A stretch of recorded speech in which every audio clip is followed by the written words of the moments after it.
घर घेणं म्हणजे फक्त प्रॉपर्टी घेणं नाही, ते अनेक वर्षांचं स्वप्न असतं. पण घर घेताना प्रत्येकाच्या मनात काही प्रश्न असतात. ही योग्य वेळ आहे का?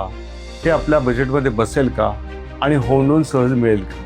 नमस्कार, मी राजेश बाठे, रचना लाईफस्टाईलमध्ये फायनान्स संबंधित काम करतो. माझं काम म्हणजे प्रत्येक प्रोजेक्ट फायनान्शियल प्लॅनिंग व्यवस्थित ठेवणं, फंड्स योग्य ठिकाणी आणि योग्य वेळी वापरले जात आहे की नाही याची काळजी घेणं, जेणेकरून प्रोजेक्ट वेळेत पूर्ण होईल आणि ग्राहकांचा विश्वास कायम राहील. कारण घर घेणे फक्त इमोशनल डिसिजन नसतो, तो फायनान्शियली कम्फर्टेबल सुद्धा वाटला पाहिजे. योग्य लोकेशन, खिशाला परवडणारं बजेट आणि सहज भरता येईल असा EMI, हे सगळं जुळून आलं की घर ही फक्त खरेदी राहत नाही, तर भविष्यासाठी चांगली इन्व्हेस्टमेंट बनते.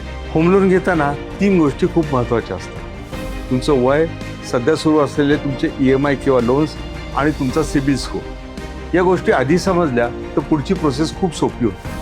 आणखी एक महत्त्वाची गोष्ट म्हणजे तुम्ही निवडलेला प्रोजेक्ट. जर त्या प्रोजेक्टला APF म्हणजेच अप्रूव्ह प्रोजेक्ट फायनान्स असेल तर बँकेने प्रोजेक्टचं व्हेरिफिकेशन आधीच केलेलं असतं, म्हणून लोन प्रोसेस अधिक सुरक्षित आणि सोपी होते.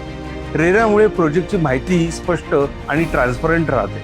रचना लाईफस्टाईलमध्ये आम्ही फायनान्शियल डिसिप्लिन आणि ट्रान्सपरन्सी अनेक वर्षापासून जपली आहे. लोन घेणं हा ग्राहकांचा निर्णय असतो, पण त्या पूर्ण प्रवासात आम्ही गाईड म्हणून सोबत असतो.